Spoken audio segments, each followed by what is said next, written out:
하나님 말씀 욥기 16장 1절로 17절의 말씀입니다. 욥이 대답하여 이르되 이런 말은 내가 많이 들었나니 너희는 다 재난을 주는 위로자들이로구나. 헛된 말이 어찌 끝이 있으랴.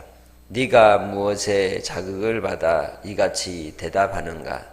나도 너희처럼 말할 수 있나니 가령 너희 마음이 내 마음 자리에 있다 하자. 나도 그럴듯한 말로 너희를 치며 너희를 향하여 머리를 흔들 수 있느니라. 그래도 입으로 너희를 강하게 하며 입술의 위로로 너희의 근심을 풀었느니라. 내가 말하여도 내 근심이 풀리지 아니하고 잠잠하여도 내 아픔이 줄어들지 않으리라. 이제 주께서 나를 피로하게 하시고 나의 온 집안을 패망하게 하셨나이다. 주께서 나를 시들게 하셨으니 이는 나를 향하여 증거를 삼으심이라. 나의 파리한 모습이 일어나서 대면하여 내 앞에서 증언하리이다. 그는 진노하사 나를 찢고 대적시하시며 나를 향하여 이를 갈고 원수가 되어 날카로운 눈초리로 나를 보시고 무리들은 나를 향하여 입을 크게 벌리며 나를 모욕하여 뺨을 치며 함께 모여 나를 대적하는구나. 하나님이 나를 악인에게 넘기시며 내가 평안하더니 그가 나를 꺾으시며 내 목을 잡아 나를 부서뜨리시며 나를 세워 관역을 삼으시고 그의 화살들이 사방에서 날아와 사정없이 나를 쏘므로 그는 내 콩팥들을 꿰뚫고 그는 내 쓸개가 땅에 흘러나오게 하시는구나. 그가 나를 치고 다시 치며 용사같이 내게 달려드시니 내가 굵은 배를 꿰매어 내 피부에 덮고 내 뿔을 티끌에 더럽혔구나. 내 얼굴은 울음으로 붉었고 내 눈꺼풀에는 죽음의 그늘이 있구나. 그러나 내 손에는 포악이 없고 나의 기도는 정결하니라. 아멘.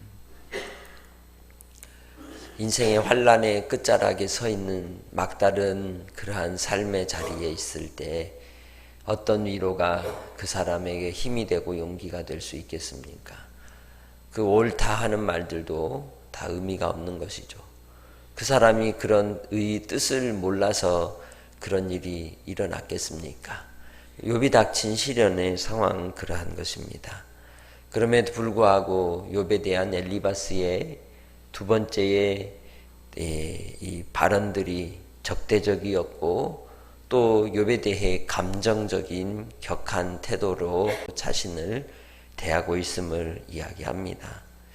그래서 그 자신이 닥친 이 현실에 대한 고통과 신음에 대해서 16장, 17장으로 엘리바스에게 변론하고 있습니다. 오히려 친구들은 위로자로 왔지만 자신을 괴롭히는 자가 되어 있었고 그의 처지에 대해서 하나님조차도 끊임없이 화살을 쏘는 것처럼 자기의 모든 장기들을 파괴시키고 또 그의 얼굴에는 눈물만 가득하게 만드셨다고 그렇게 고백하고 있죠. 우리도 그러한 고통의 시간들을 지날 때 그렇게 호소할 수 있습니다. 그들에 대하여 어떤 말로 우리가 위로를 할 수 있겠습니까? 그리고 또한 그들이 하나님을 원망한다고 해서 그 원망에 대해 하나님께 대하여 그러지 말라고 말하는 것도 쉬운 일은 아닙니다. 그 순간만큼은 그들이 당한 그 고통에 대하여 우리가 가져야 될 그러한 마음의 태도가 무엇이겠습니까? 잠잠히 기다려주는 것이고 기도해 주는 것일지 모릅니다. 그래서 욥이 그러한 재난당한 상황에 있는 그러한 인생들의 마음을 여실히 보여주는 것이죠. 그대로 드러내주고 있는 것입니다. 그래서 6절에 뭐라고 얘기합니까? 내가 말하여도 내 근심이 풀리지 않고 잠잠해도 내 아픔이 뭐하지 않더라? 줄어들지 않더라. 이게 솔직한 그 마음의 태도인 것이죠. 그래서 그의 일생의 삶에 닥친 이 환난과 시련으로 인하여 고통하는 이 욥의 모습은 욥만의 모습이 아니라 오늘날 우리 시대 속에서도 수많은 이들이 이런 상황 가운데 있는 것을 우리가 볼 수 있습니다. 그러한 상황 속에서 하나님께 대한 오늘 욥의 이 간절한 호소와 하나님께서 자기에게 행하시는 일들을 12절로부터 말씀하시는 것을 보면 뭐라고 얘기를 하고 있습니까? 12절부터 보면은 바로 하나님께서 자기를 꺾고 목을 잡아 부서뜨리시고 화살로 관역을 삼아 자기를 수시로 사정없이 사방에서 쏘아대고 계시니 내가 너무도 괴롭고 고통스러운 가운데 있다라고 그렇게 말씀을 하고 이야기를 하고 있습니다. 그러면서도 17절을 통하여 그의 중요한 신앙의 고백이 나옵니다. 어떤 신앙의 고백입니까? 그러나 내 손에는 뭐가 없고 포학이 없고 나의 기도는 정결하니라. 이 모든 탄식과 괴로움과 고통은 자기가 닥친 상황에 대한 솔직한 그의 심정을 이야기하는 겁니다. 그 솔직한 심정을 이야기하는 것이 죄는 아니라는 거죠. 우리도 기도할 때 우리의 간절함 속에 우리의 상황, 닥친 상황 속에서 그러한 일들이 상황들에 대하여 이야기할 수 있습니다. 그때에 무엇보다도 중요한 것은 17절의 이 욥의 고백처럼 하나님 아버지 앞에서 진실하게 살았는가, 그리고 또 하나님께 대하여 우리의 기도가 순전하였는지를 살펴야 한다는 것이죠. 그것이 욥이 하나님께 대한 신앙의 고백인 것입니다. 항상 우리의 삶 속에, 우리의 믿음 속에 신앙의 고백을 놓치지 않는 성도들이 되시기를 주의 이름으로 축복합니다. 이스라엘 백성들이 가나안 땅으로 가기 전 이 광야에서 왜 몰살당했습니까? 1세대가 몰살당한 이유가 어디에 있을까요? 그것은 다름 아니라 이루어지지도 않은 일에 대해, 일어나지도 않은 일에 대해서 원망했기 때문인 것입니다. 믿음 없음이 드러났기 때문이죠. 이 욥에게 닥친 일은 이미 일어난 일인 것입니다. 일어난 일로 인하여 그의 솔직한 심정을 하나님께 아뢰는 것이죠. 우리의 기도도 어떠해야 하느냐? 일어나지 않은 일에 대해 염려하는 것은 뭐다? 하나님께 대한 불신앙이라는 거죠. 또 이미 이루어진 일로 인하여 당하는 고통 속에서 우리는 누구에게 그 모든 일을 호소할 수 있어요? 하나님께 호소하고 탄원하고 간구할 수 있는 것입니다. 그래서 믿음은 무엇입니까?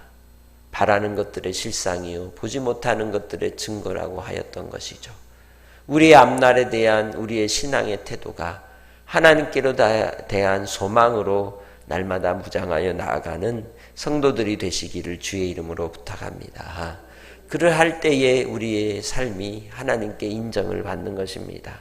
하나님께서 반드시 우리를 붙드시고 이끄실 것을 확신하고 의지하는 자가 또한 하나님께 대해 간절히 호소할 수 있는 겁니다. 믿음으로서 나아가는 여러분의 삶 속에 고통과 환난과 시련의 그 아픔이 너무 깊어서 괴로워하고 힘들어하고, 그리고 이 욥의 비참한 몰골 가운데 이제 있는 그러한 상황 속에서도 그는 자신이 하나님께 대한 신앙이 순전하였음을 이야기하는 것입니다. 오늘 하루를 살아갈 때에도 우리에게 어떤 문제들이 닥쳤을 때에 처음 욥이 범죄하지 않고 하나님께 감사하며 주신 이도 하나님이시요 거두시는 분도 하나님이시라고 그가 고백하였던 것처럼 우리의 신앙의 삶 속에 항상 하나님께 대한 믿음을 잃지 않고 끝까지 하나님만을 붙드는 성도들이 되시기를 바랍니다. 그리고 어떤 일에 대하여 우리가 성급히 판단하고 정죄하는 자가 되지 않도록 항상 입술을 주의하고 우리의 보는 것을 주의하고 주님 앞에 살아가야 될 줄로 믿습니다. 우리 인생은 마지막이 하나님께로 말미암아 심판대에 서는 것입니다. 마지막에 그 자리에 섰을 때 주께로 인정을 받는 자가 진정 이 땅에서 잘 사는 자가 될 줄 믿습니다. 그렇기에 예수 그리스도께서도 우리를 위하여 십자가에 죽으시고 고난을 당하시고 구속의 은혜를 이루실 때 주님께 뭐라고 십자가에서 기도하셨어요?